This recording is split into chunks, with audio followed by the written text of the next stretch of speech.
And we're back on the Fowler Show with Christina Pelosi, the author of Campaign Boot Camp. How are you? I'm great. And obviously Pelosi, because that's her mother. Yes. Welcome to the show. She's a big supporter of millennials. We love her because of that here at the Fowler Show. How are you doing? How are you enjoying the convention? I'm loving the convention. Was just on the floor with the California delegation where I was proud to help nominate Hillary Rodham Clinton for president, 45th president, first woman president. It's going to be great. Right. So, I mean, here's the thing, Christine, and you know this with anybody. It's all about ground game, ground game, ground game after we leave out of this, convention hall on Thursday. And I mean, I think, you know, there's some people who are saying this is going to be a walk in the park for Democrats. We have nothing to worry about. But as a party, we're known for stealing defeat out of the jaws of victory. So what has to be different this time around? Well, I would love to know who these people are who think it's a walk in the park, because they're not walking in my park. I can tell you that. This is going to be a very tough election. And I've seen this movie before in California. In 2003, Arnold Schwarzenegger set him up.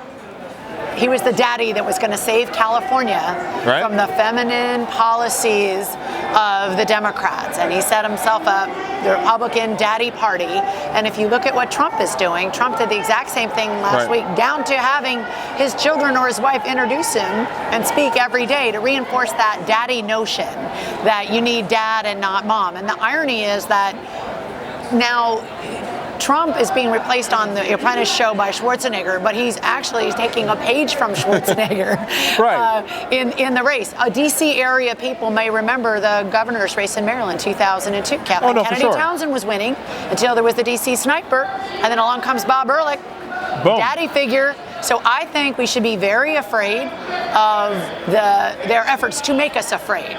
We should not be afraid of crime because crime rates are dropping. We should be afraid of their fear. They're stoking the fears of people, which end up looking like be afraid because the evil man of color is going to come in and cause you some harm, whether coming over the border from Mexico or coming into your neighborhood. And we have to say, look, we are a strong country. How do you defeat that? We are a strong country. We will be stronger together. We support not only the movement, Black Lives Matter, and criminal justice transformation efforts that are going on, that are going to be on the ballot in a number of states, whether it's candidates or whether it's ballot measures. And also, we support our law enforcement and more community policing. And we're not going to be bullied or cowed into this ridiculous narrative that only a hot-headed, trigger-happy, gun-loving daddy figure from reality TV is going to be the one to save us. And we are not going to give the nuclear codes to Donald Trump. So, Christina, I could ask you the tough questions because you get this. I mean, how does Hillary Clinton make up what some of it seems to be an enthusiasm gap, right? So you talked about how difficult this is going to be. Donald Trump's going to play the daddy role. The party, some would argue, is not as enthusiastic as they were 4 years ago about Obama as they are today. How does Hillary Clinton from this point on make that up? She connects with people where we live. We not only talk about breaking the glass ceiling, but we talk about people who are in pain, who don't ever see themselves being able to break the glass ceiling in their lives, and say, how can we help you reach the personal milestones of your family? Be the first to go to college, first to graduate from college, and graduate without the crushing debt that prevents you from really doing what you love and pursuing excellence in your professional life. So we reach people where they live. We talk to them eyeball to eyeball, friend to friend, neighbor to neighbor, not stranger to stranger, and we say, let's build this party together, let's reform the party together, because a lot of Bernie people feel that way, and a lot of Hillary people feel that way. Yeah, and I think that's a profound point, because I think what we heard Joe Biden say today, he in a statement, he sort of said, listen, let the Bernie people complain, let them yell, let them scream, let them get it all out, and then let's really work on bringing them over and creating one united party. We saw yesterday, or for folks who are watching, depending on when you see this, at the beginning of this, the Bernie people are clearly digging their feet in, even though their candidate said, listen, guys, knock it off. You know, we got to get together.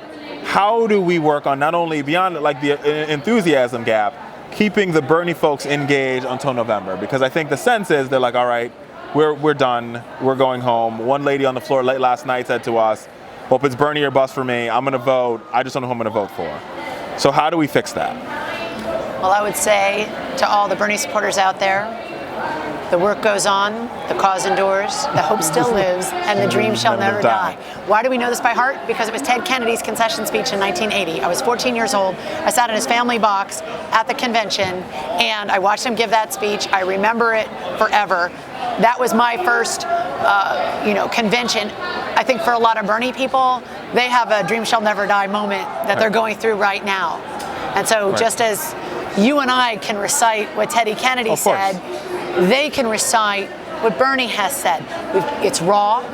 They've got to sit with it. We have to respect each other, give each other room, give each other space. And I would say this, we need you right now. California, we've got stuff on the ballot to repeal the death penalty, to transform criminal justice, to advance a lot of progressive visions. Come work with us on those things. We'll wait till September to start talking to you about the presidential. But meanwhile, don't miss out on sending a woman of color to the Senate, either Kamala Harris or Loretta Sanchez. Don't miss out on trying to flip the House with some key races that we can win in California. And everybody can say the same thing in their state. You're in Wisconsin? Okay, you're a burner in Wisconsin. You're not ready for Hillary yet. But you know what? You better be ready for Russ Feingold. Because you sure don't want Johnson going back to the Senate. So I think we have to reach people how and where they live. And for those of us who have been through tough campaigns and contested conventions before, it's raw. It's all raw all convention long, and probably even when they go home. They need to sit with it. They need to feel it. And then they need to make their own personal decision about, as Bernie said, how they want to look their kids in the eye and say, this is what I'm fighting for. And that's a profound point, because one thing that, California, you guys have had your ups and downs. Much people think it's a blue state. When you get in there, it's not as blue as it should be. But you guys this time around have, thanks to some really janky electoral routes, have decimated the Republican Party in the United States Senate, pretty much. They will never, for at least for the next 6 years, possibly, have another U.S. senator that's a Republican from California. And you guys have really done a good job of sort of minimizing them to the districts where they can win and nowhere else. How'd you do it? Well, Pete Wilson gave us a big hand by scapegoating immigrants and passing an evil proposition called Proposition 187, which, by the way, majority of California voters passed. But he preyed on people's fears, daddy style.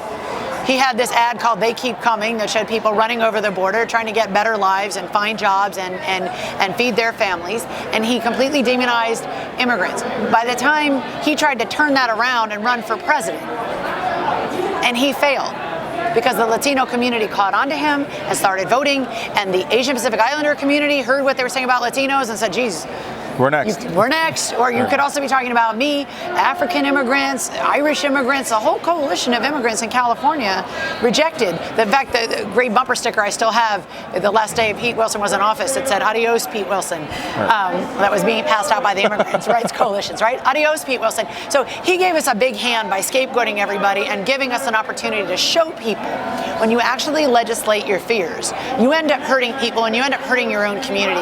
And so part of it was Democrats organizing and reaching out to communities of color and lifting up candidates from communities of color and trying to create a reflective democracy. And if you look at our congressional delegation, you look at our state house delegations, we've got majority, what we used to call minority, although they were not, communities of color aren't minority anymore. It's diverse. It lives like America. It looks like America. And, as goes California, so goes the nation. Right. And I give it to you guys. You guys have done a really good job of, defeating this messaging and sort of bringing communities together. And that's what made the Democratic Party there so strong. And I would argue, they've sort of choked out the Republicans that are left there. Now, how do other states mimic that? I think there's a lot of state cheers here. This is like I said yesterday, this is sort of a big business meeting for the Democratic Party. What can folks learn from California in other states like Florida and Ohio that they can utilize to make sure that that their parties also remain strong? Well, I think that having strong public service ethic, building labor coalitions, having diverse homegrown candidates, and keeping our country safe and free. Those are the four basic pillars of the California Democratic Party. When we talk about answering a call to service to protect the coast, it was an ethic. You look at Barbara Boxer, who's leaving. When Barbara Boxer ran for Senate, she was an outlier, saying things like, protect the pristine California coast, be pro-choice, talk about abortion rights, talk about healthcare, feminize the progressive movement. We're not women's issues on a side table, but all workers' issues are women's issues. Now it's the standard. It's the Barbara Boxer standard of progressive feminist leadership. You couldn't win in California unless you said Right. the things that Barbara Boxer said. exactly right. She said them first. So number one, that strong call to service and to community. Number two, building labor coalitions. When we beat Arnold Schwarzenegger's ill-advised anti-labor initiatives in 2005, we didn't say Democrats versus Arnold, even though there were more Democrats than Republicans. We said teachers, nurses, cops, and firefighters versus Good. Arnold. That's become the model for Friedrichs, fighting the Friedrichs case and fighting everywhere. So you need strong labor coalitions. And in states that are blue, because you make them blue, because they're really purple states that you make blue, and in red states, you don't say Democrats versus Republicans. You say a coalition of teachers, nurses, cops, and firefighters versus Republicans. So make it personal. Labor, labor, labor, labor. Honor the labor movement, bill with the labor movement. Third, you have to make sure that the candidates are homegrown. Trust the party to develop its talent, its base, and then support those people when they run for office. Don't just go to the next in line, to the next in line, to the next in line. And finally, safe and free.